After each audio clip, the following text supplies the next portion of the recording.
picture Krark.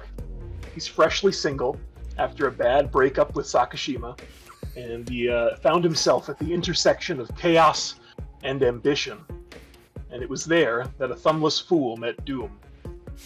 But luck was on his side, and an unlikely partnership formed.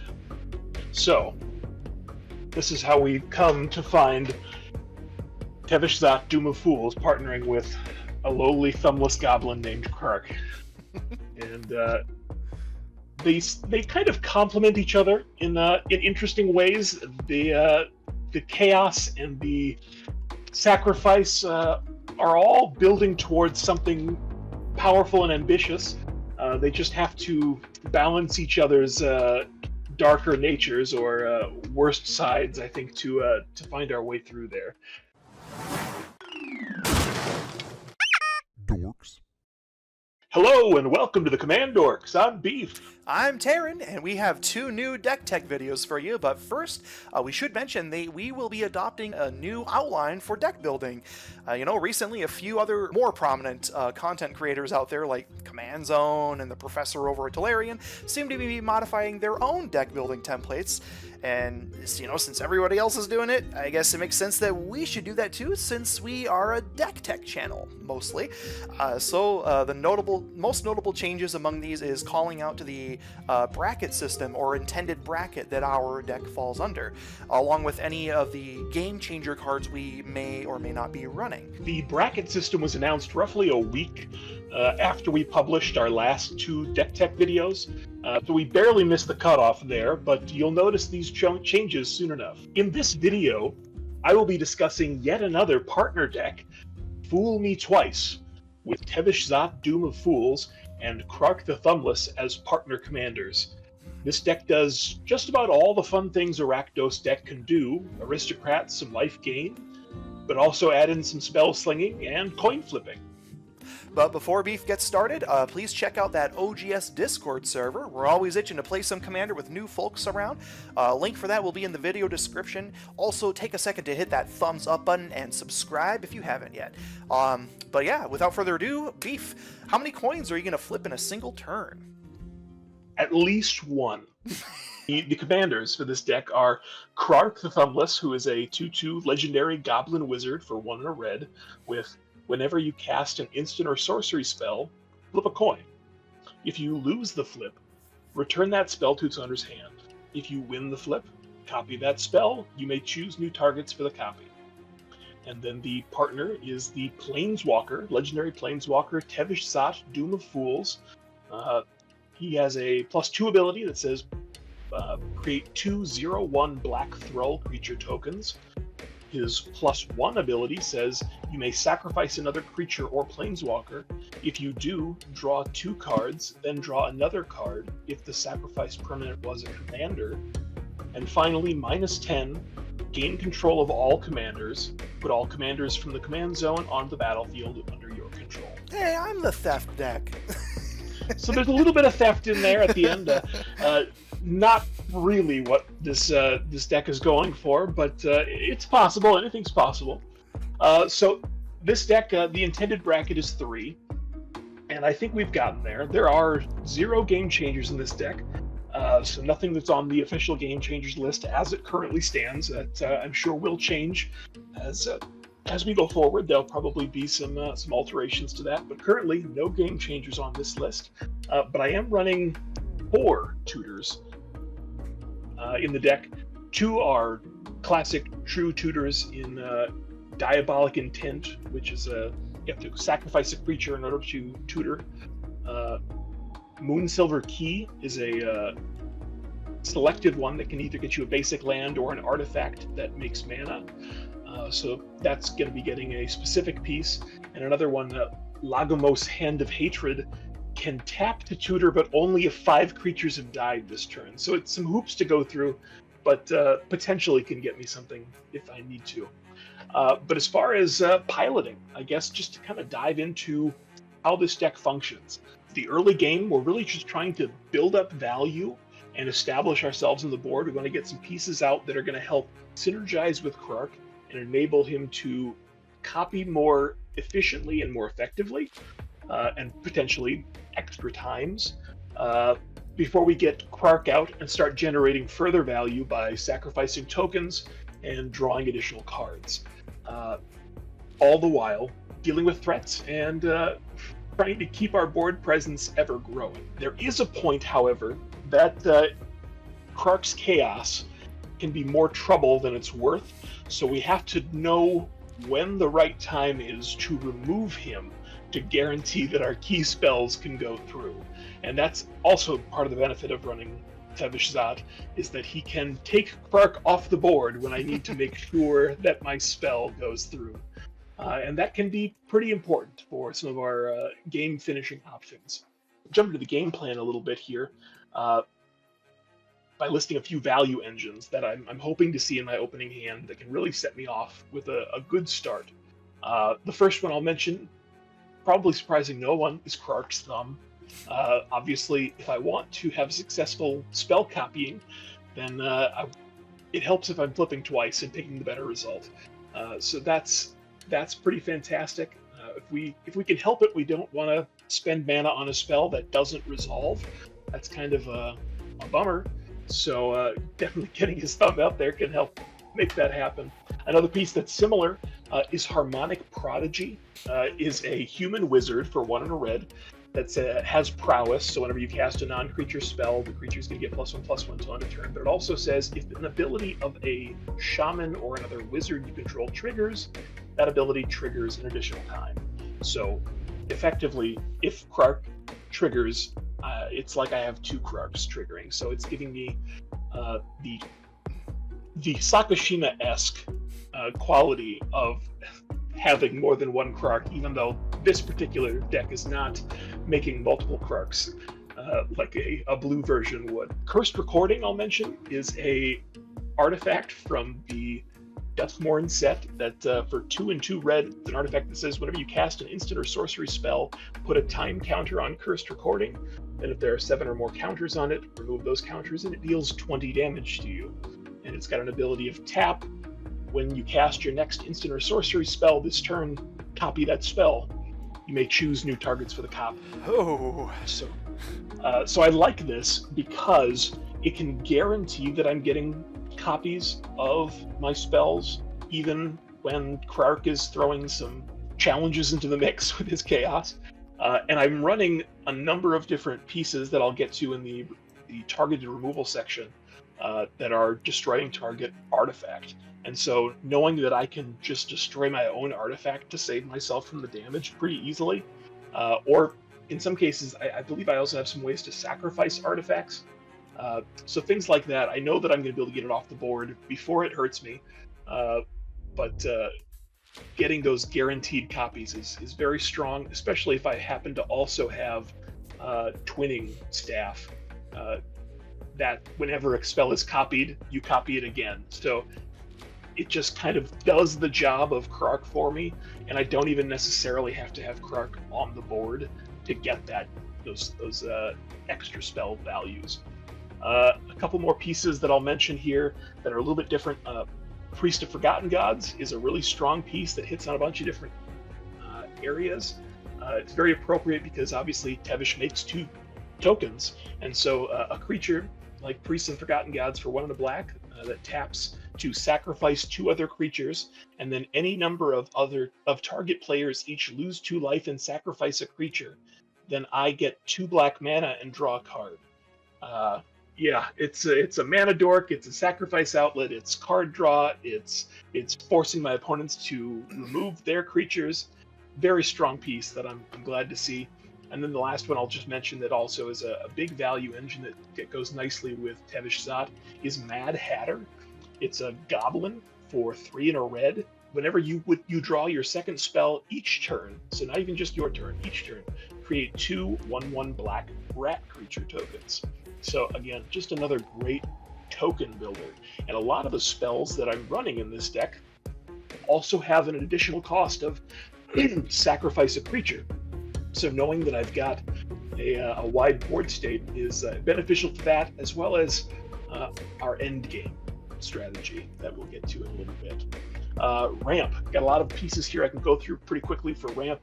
Running Everflowing Chalice is an X mana drop, X cost mana rock that can make you some good mana and potentially be proliferated later game. I've got a Karn's Bastion in here to benefit things like that. Soul Ring, of course. Strike It Rich is a sorcery that makes a treasure for 1 red mana. It's got a flashback for 3. This is just kind of a nice synergy piece in that if I can set up a really solid Krark with a thumb and maybe some other things that are copying spells for me, I can get a lot of mana out of this, or potentially be casting it and getting it back to hand with a failed one while still getting a couple copies off. And so I can it can be a reusable ritual in that sense. And I like it for that. Ream Devourer is not your classic ramp piece, but it's like spells on layaway. It's a demon for 2, 1 and a black, where you can foretell a card from your hand by paying 2 mana, and then it's just going to be 2 mana cheaper when you want to cast it in a future turn. Liquid Metal Torque is a mana rock that can tap to also make a target permanent an artifact, which synergizes with a lot of those artifact removal pieces I mentioned that are in the deck. Priest of the Forgotten Gods makes my opponents sacrifice creatures.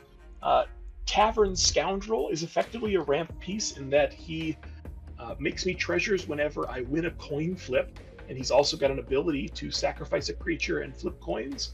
So he's kind of synergistic in that sense, and again works nicely when I've got lots of little token creatures to be spending for those sort of things. Thought Vessel, when Tevesh Szat is able to draw me 2 to 3 cards a turn, and Krark's cards and copying can sometimes draw me multiple cards, and it's nice to be able to keep those cards, so Thought Vessel's great. Also a combo piece, but we'll mention it as part of ramp because it fits, but Ashnod's Altar. It's a big part of the reason we like to have lots of token creation in this deck, because I can cash them all in for something big later. Is that what you're grabbing with Moonsilver Key most of the time? Yeah, that is pretty much Moonsilver's Key's entire function, is getting my Ashnod's Altar, hopefully. Yeah, kind of perfect for that. Running Descent into Avernus, as I do in many of my red decks, because it's just Why so not, good. Man? and as I've said, this deck is about building up a stockpile so you can cash it in for your end game, and Descent into Avernus fits really nicely for that. Glimpse the Impossible is kind of a neat card that I'm running in here, and I hadn't seen before. 2 in a red, it's a sorcery. It says exile the top 3 cards of your library, and at the end step, if any of them that haven't been cast, you're able to cast them from exile. If any of them haven't been cast, they go to the graveyard, and you make an Eldrazi spawn token for each. And you can sacrifice an Eldrazi spawn token for a colorless mana. So you kind of see where this is going, that I'm getting lots of creatures that sack for mana Just with that as well.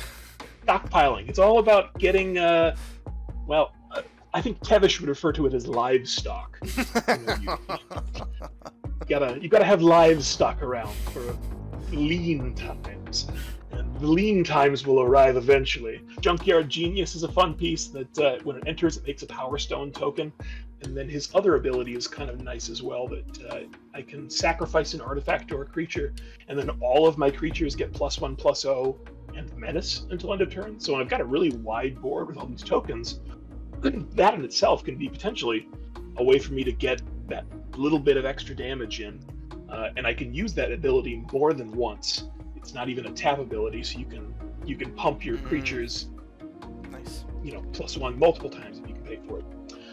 Warren Soul Trader is a goblin zombie sack outlet. You can pay 1 life, sack a creature, and make a treasure. Solemn Simulacrum is classic ETB. Go get a basic land tapped, and when he dies, you draw a card. So he wants to be sacrificed. He's kind of perfect for what I'm doing here. Stormkiln Artist. On every cast or copy of an instant or sorcery spell, you make a treasure. So really good synergy here. Again, we're stockpiling. Unexpected Windfall is a card draw piece that also makes treasures, and if I copy it, then I don't have to pay that additional discard cost multiple times, and I'm making extra treasures and drawing extra cards, and it's a good fit for this deck. And then I am running a couple rituals. I mentioned Bright Stone Ritual is 1 red, and you make red mana equal the number of goblins you control. If I've got a lot of goblin tokens, or if I can copy that a couple times, it can make a lot of mana and set up something big. very similar, is Burnt Offering, 1 black mana. It's sacrifice, instant speed spell, sacrifice a creature you control, and then add mana equal to its converted mana cost in any combination of red and black mana. So great for sacrificing a Solemn Simulacrum to get a bunch of mana and that card draw. And if it's copied, it can be an even bigger ritual. But that is our ramp section. Card advantage, I'll try and go through pretty quickly. Urza's Cave, the new land. I'm running the Urza lands in here just for fun. I recently dismantled a deck that was running them, and it felt silly not putting them into something. And I thought, well, this deck's trying to do some big mana stuff, so I figured I'll throw all the Urza lands in here. And I'm also tutoring quite a bit, so there's the chances that I can get those Urza lands as well. So Urza's Cave can get the Urza lands, but it could also go get some other really great lands like Cabal Coffers and Urborg. And I thought I should run both of these in this deck, because then it can benefit both packages, and just more land ramp. Also appropriate with those lands is Expedition Map, which sacrifices itself to go search for any land in your library and put it into your hand. So great for grabbing one of the Urza lands, great for grabbing Cabal Coffers or Urborg. Faithless Looting, draw 2, discard 2, and then it's got a flashback. Skull Clamp, the classic equipment that gives a creature +1/-1. Well, I'm making a lot of creature tokens that have 1 toughness. That's a lot of card draw for me. So good with Tevesh. Oh my god. Oh, fantastic so good with Tevesh, yeah. Then Tevesh can just do +2 every turn, and I can do the card draw with that instead. It's perfect. Village Rites is a sacrifice, as an additional cost, sacrifice a creature, and then draw 2 cards for 1 black mana at an instant speed. Good value. I mean, 2 for 1, and if I copy that, even better value. Diabolic Intent is a tutor that has a requirement of, as an additional cost to cast this spell, sacrifice a creature, and then go search your library for any card and put it into your hand. So it's very good, and if it's copied by Krark, once again, I don't have to sacrifice additional creatures, and I can tutor multiple things to hand. So a strong piece for this, and one that felt really thematic with the sacrifice strategy vibe we were going with here. Keen Duelist, surprising no one, one of my favorite card draw pieces, and if at any point I think that he's hurting me too much or helping my friends too much, I can just sacrifice him to Krark, or excuse me, to Tevesh. But Keen Duelist, he's the best. I love him. Moonsilver Key, as I said, that's going to be the piece that I use to go get my Ashnod's Altar. Priest of the Forgotten Gods, if I activate it, I'm going to draw a card. Weatherlight Completed, I'm running in the deck. Thought it was also kind of a neat piece. It's a vehicle for 2 mana that it doesn't have a crew ability. Instead, the only way that you can crew it is by, it says it gets Phyresis counters on it whenever a creature dies. And then once it has 4 or more Phyresis counters on it, it's a creature in addition to its other types. But it's a 5/5 flying creature that can't attack until you've had 4 things die. But when something dies, you also get to scry 1. And then once it has 7 counters, whenever something dies, you get to draw a card. So it's good extra advantage for something that I'm going to be doing already, which is sacrificing my little tokens, and then getting that scry or that extra card draw is going to be perfect. All for 2 mana as well. All for 2 mana, yeah, it's great. Glimpse the Impossible, I mentioned, was the one that exiles the top 3. And then if you can play those this turn, then you can. But anything that's not played is just going to go to your graveyard, so it's not trapped in exile. You could potentially recur it somehow. Lagrimos, Hand of Hatred, I mentioned earlier, also kind of one of my tutor pieces. Beginning combat on your turn, create a 2/1 red elemental creature token with trample and haste, sacrifice it at the beginning of the next end step, and tap, search your library for a card, put it in your hand, and shuffle. Activate this only if 5 or more creatures died this turn. So, again, I've got a lot of little creatures and a lot of ways to kill them, so that's hopefully going to be something that I can use in a game. So, Saw in Half is effectively card advantage in that I'm going to be using it to get extra value out of a piece that's on the board, whether that's 2 more sad robots, 2 more solemn simulacrums, or whether that's that's copying or that's making 2 priests of the forgotten gods so that I can do double sacrifice and make extra mana and make my opponent sacrifice more and draw more. There's some options there, but the most exciting I think is Stormkiln Artist. That one I can saw in half a few times, then it just goes completely 2 treasures, nuts. every cast, every copy. Cats and dogs living together, mass hysteria. Exactly, yeah. That one goes ham. So I'm hoping to see that do some interesting work in here. And then the last tutor, I don't think I've actually mentioned it yet, but Dark Petition is a really appropriate and thematic one in here. It kind of feels like Krark made some sort of dark petition to Tevesh Szat to get this sort of agreement that they have together. But Dark Petition is a 5-drop sorcery. It says search your library for a card, put that card into your hand, then shuffle. And it also has Spell Mastery. If there are 2 or more instant or sorcery cards in your graveyard, add black, black, black. It's a demonic tutor, effectively, that you just have to pay 3 extra up front, but you get it back. And then if you copy that... then you're coming ahead in mana. And then you're getting ahead in mana. So it's truly a ritual and a tutor. So yeah, that's a pretty strong one that I like in this as well. Targeted interaction, I'll just keep jumping right along here. Running Goblin Crater Maker synergizes nicely because it's a goblin, and it sacrifices itself to remove an artifact or to do 2 damage to a creature. I mentioned earlier Liquid Metal Torque.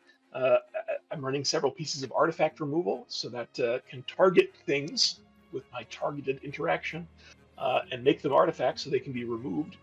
A couple pieces that I will explain a little bit more later, Backlash and Delirium, but we'll skip right along for now. Chaos Warp is a known removal piece in red that's going to get rid of a problematic thing and hopefully not put something worse on the board.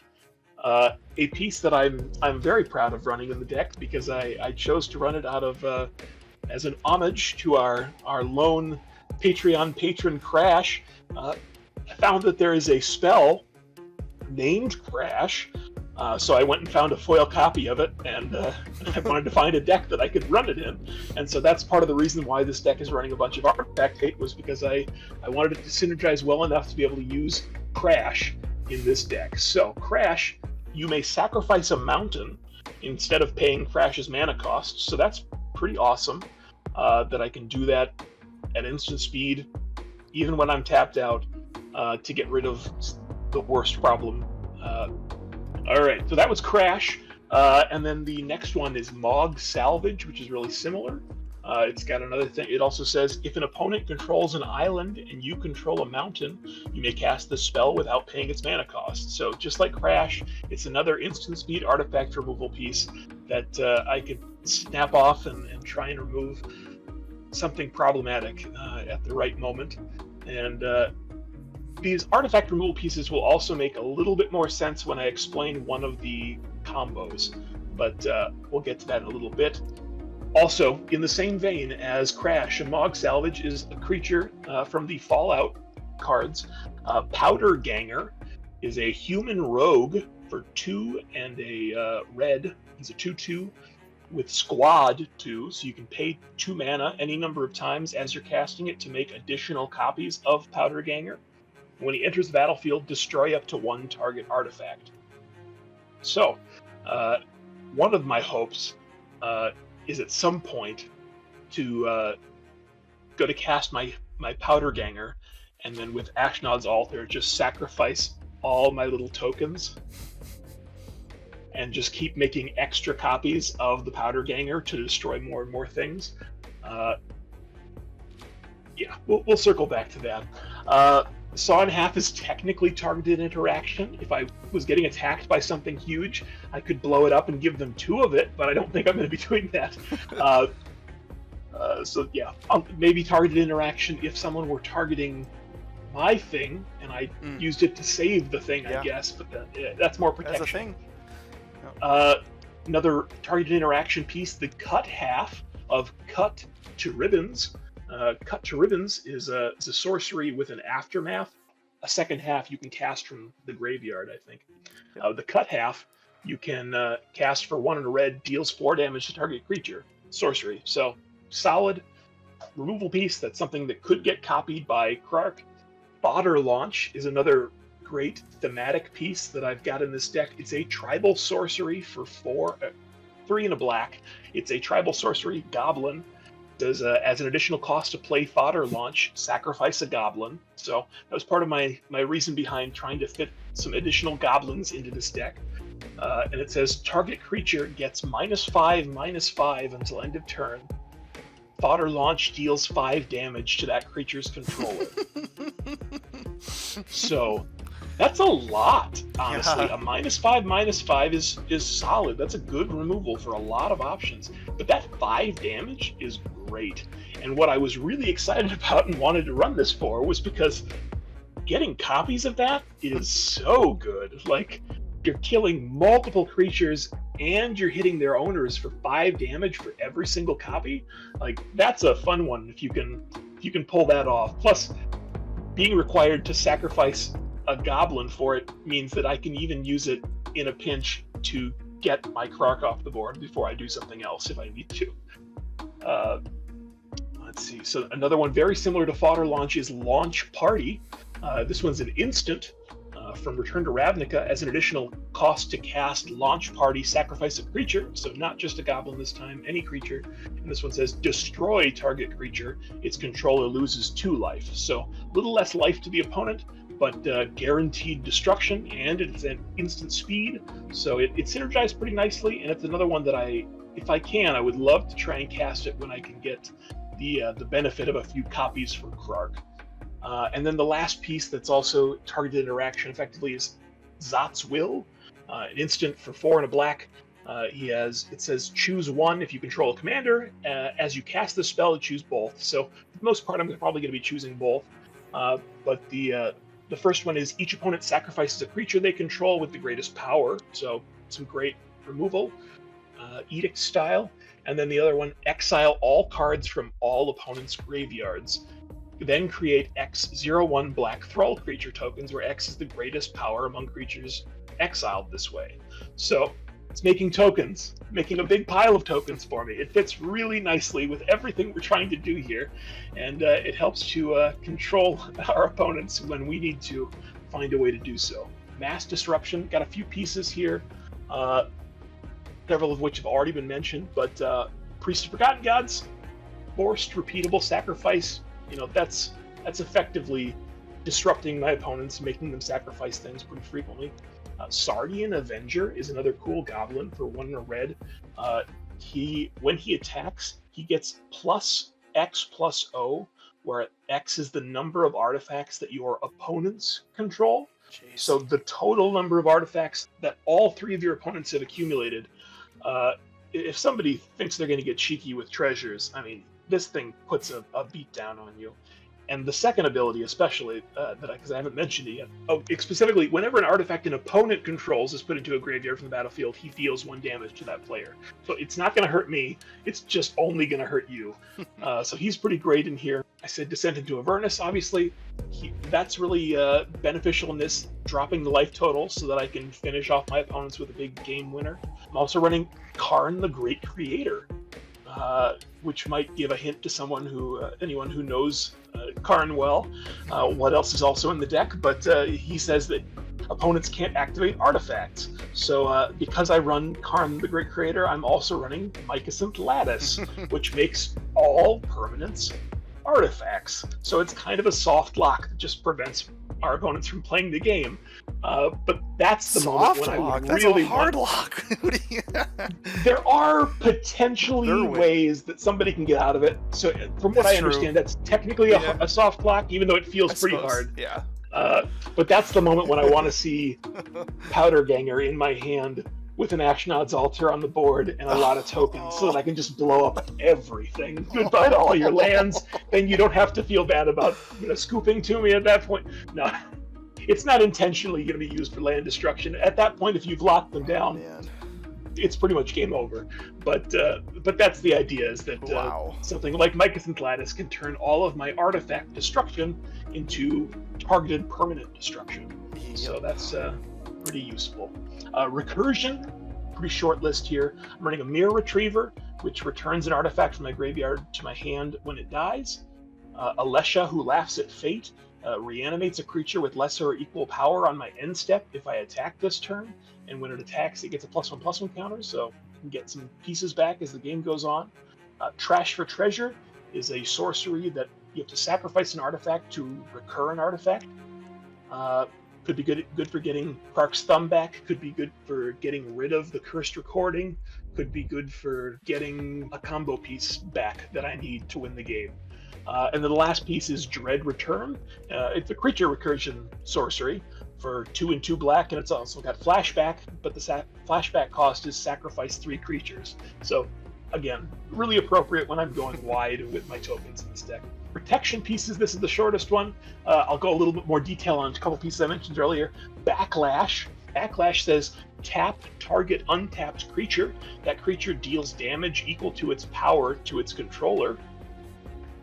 So this one I have to activate in the first main on an opponent's turn, but if they've got a really big creature, or they're definitely going to come at me or Tevesh Szat, and I'm concerned about that, tapping down that creature and then letting it burn their owner in the face for a whole bunch, it can be like a little fog. You know, if somebody's pumping up one particular creature and they're threatening you with it, I mean, I've actually knocked people out of the game with Backlash just because they got a big old creature up to like 20 power and they think that they're going to hit somebody with it, and you just burn them in the face with it. It's got Rakdos charm vibes to it, except with one yeah, creature honestly, instead. Yeah, it's kind of an opposite of Rakdos charms in that Rakdos hurts the ones who go wide, whereas Backlash and Delirium hurt the ones that go tall. Yep.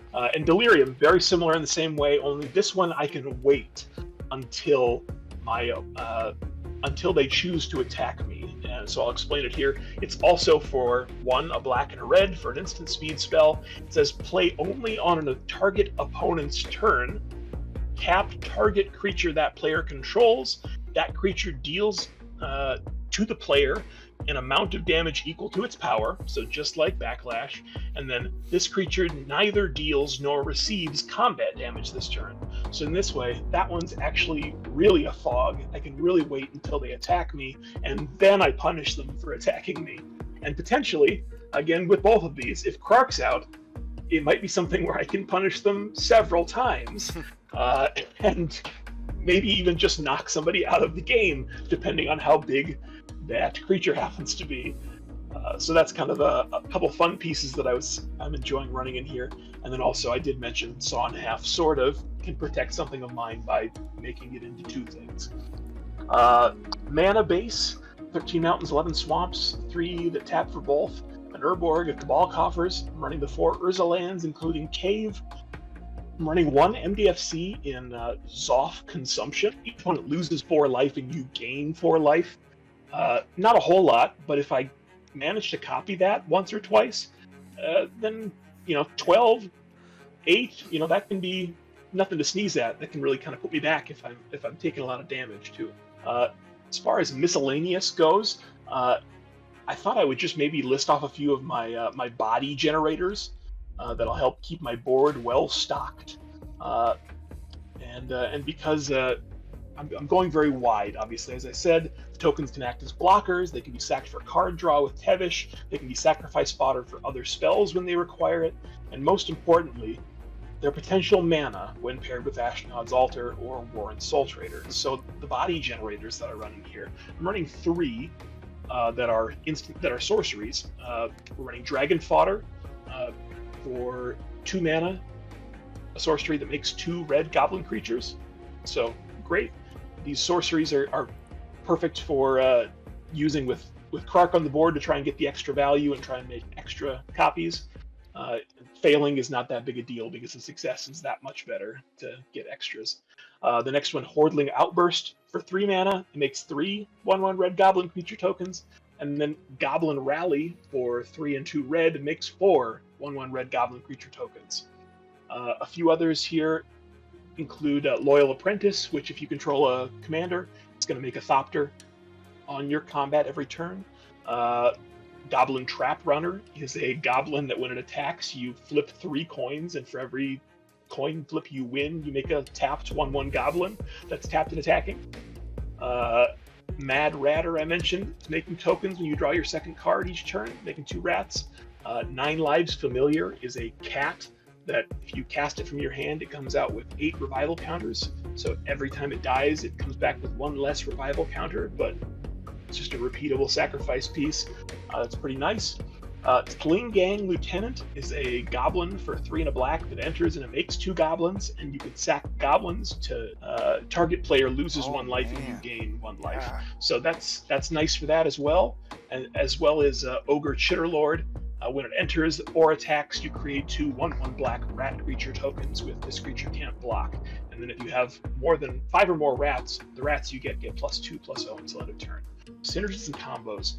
I just wanted to include a few of those synergistic pieces one last time, just to establish what those were.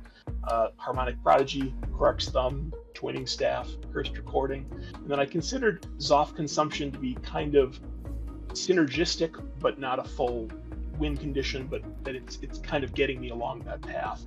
And then the combos, running, I've got Nim Deathmantle on the deck as well. That's effectively a recursion piece, but more than anything, it's a combo piece. So if you combine Nim's Deathmantle, Ashnod's Altar, and then one or the other, either Ogre Chitterlord or Sling Gang Lieutenant, that's an infinite combo where you can make infinite colorless mana or infinite death triggers, what have you, because both of those come in with 2 extra creatures. So that's enough mana with Ashnod's Altar to sacrifice them all and keep returning it to the battlefield. The other combo is, as I said, Karn the Great Creator and Mycosynth Lattice is a soft lock that turns off my opponent's lands. Basically, the reason it's a soft lock too is because if my opponents, for example, had untapped lands when I did it, or if they float mana, or exactly, it's something, things like that. Sure. So there's a chance those are ways. Stop it, but yeah, it's tough, but it's not completely impossible. Sure. So that's also kind of a lock, which the benefit of having multiple tutors in the deck as well is that I can kind of try and tutor for whichever piece is going to complement what I've already got, and so I can just try to assemble the best combination or tutor or win condition for the scenario that I'm in. And then the 3 real game closers that I'm also running are Exsanguinate, which is a sorcery for black X. Each opponent loses X life and you gain X life. Oh no, you gain life equal to the life lost. Thank you. You gain life equal to the life lost this way. That's right. So that's a win condition. And if I'm, sacking a bunch of creatures for all the extra mana so that I can just get that last extra amount I need to drain my opponents fully, that's the idea, is just to have enough livestock to sacrifice in order to get off a big X spell at the end. Another one that's really similar is, as I said, Cut and the Ribbons half. The Aftermath Ribbons can effectively do the same thing, but just without gaining me the life. And then the last one that I threw in here, because I've been trying to find the right deck for it for years, and I think this might be a good home for it, is Skull Storm. It's a sorcery for 9. That's 7 and 2 black. So this is definitely a late game spell. Maybe something I can put on layaway with Dream Devourer. But it says when you cast this spell, copy it for each time you've cast your commander from the command zone this game. And then each opponent sacrifices a creature. Each opponent who can't loses half their life rounded up. So the idea being that I can intentionally know that, I've got this in my hand. In a couple turns, I'm going to want to cast this. So maybe I'm going to sacrifice Krark to Tevesh Szat and then recast him and do it again next turn and get a couple extra casts in there to guarantee that it's a big enough copy to wipe out their life totals. So between having 2 commanders and one of the ideas being to sacrifice Krark to get him out of here, I'm hoping that I can get a few extra copies of Skullstorm off, enough to clinch the game. There's a couple more I noticed. I don't know if you caught these. Oh, sure. So, go ahead. Karn the Great Creator with Liquid Metal Torque You could tap to Oh, make yeah. an opponent's land a creature, and then +1 him to make to kill a land, basically. I was thinking too small. I was just thinking I'm going to turn things into artifacts so I can blow them up. But I mean, you're right. You Yeah, can do if that you too. needed to, you could get rid of a land Yeah. that way, or Get really selective with it. I mean, or- honestly, Liquid Metal Torque I think is an underappreciated card because that ability to target anything and make it an artifact, that's strong. Mhm. And it makes all those artifact removal pieces And that one much better. one more I noticed was basically Priest of Forgotten Gods along with Logomos, Hand of Hatred. So as long as you have the 2 other creatures to sack a la Priest of Forgotten Gods, and you make all your opponent's sack creatures, that's an automatic activation for Logomos to tap and tutor, because 5 creatures would have died at minimum. Oh, As long as they all have creatures, granted. But yeah, that had not occurred to me, and the reason it hadn't is because in my head I'm reading it as your own. 5 creatures have to die on your turn. Like you have to kill 5 of your own creatures. No, I wasn't considering the fact that I could. Yeah, that's fantastic. Those are going to Mhm. really go nicely together. Oh yeah, fantastic. There you go. Love that. Keep that in your. That'll be back great. pocket. So those are kind of the combos. They're going to really try and get enough advantage to clinch this thing. Notable exclusions. I pulled up EDH Rec just to see if there was anything that stood out to me as obvious that I'm not running in here. The most obvious one is a game changer as well. Jeska's Will is a great card. And Glimpse the Impossible is effectively kind of like a budget Jeska's Will for me in this deck. I only have 1 copy of Jeska's Will, and I didn't want to take it out of Neheb, so that was the main reason that I didn't run it in here. And because Glimpse the Impossible effectively did it, but also made creature tokens, I kind of liked it actually more for this one. Similar story, there were several black and red rituals that I saw in EDH Rec that people were running the really classic stuff, but I didn't because I was already running them either in Neheb or another deck, and I was just like, I'm gonna play different rituals, cards I don't have and something else, so that's how I got to the ones that I'm running here, and really helped direct me in that angle of going the Ashnod's Altar or sacrifice a bunch of creatures route for the mana. And then the last one, Gamble. I'm not running Gamble in here. I decided that Krark was enough of a gamble, so I went for a little bit more serious and guaranteed tutors that actually get you the card and you don't have to worry. Decided didn't need to do any more gambling in this one. Weaknesses and challenges, though, I guess I'm not super strong on protection, so control matchups may be difficult. Or if somebody plays the white Praetor that gives everything -2. Oh, -2. Elish Norn, yeah. If somebody plays Elish Norn, that's going to hurt me too. All my tokens are gone. Krark's gone. I'm not going to have a good time with that. So, or for you, Yasharn, that prevents any sacrificing. Ugh, that would be rough too. Yeah. That'd be rough too. But that's how it goes. I never feel too bad about when my deck has a weakness because I feel like that just says that I'm going all in on my strategy and I'm not second guessing it. So sometimes it's fun to try and play around it and see if you can overcome it. That can be absolutely fun too. But that's fooled me twice. So the inside joke as well is that when I tried building Krark and Sakashima as a partners team, I hated it. I thought it was miserable, and then every time after that I saw someone playing Krark and Sakashima, it was really miserable and boring to sit and watch it. So I dismantled that pretty quickly, and I don't think he's going to fool me quite as badly with this one. I think we've got a match for these two. Well, thank you so much for taking the time to watch. Leave a comment below. What did you think? Is Absolutely. there something that we're not seeing with our decks, or do we miss something obvious? I mean, that happens. It's very possible I'm missing something in mine that maybe you thought of. So drop it in the comments. Yeah, likewise. Let us know. So, all right, but thanks for watching.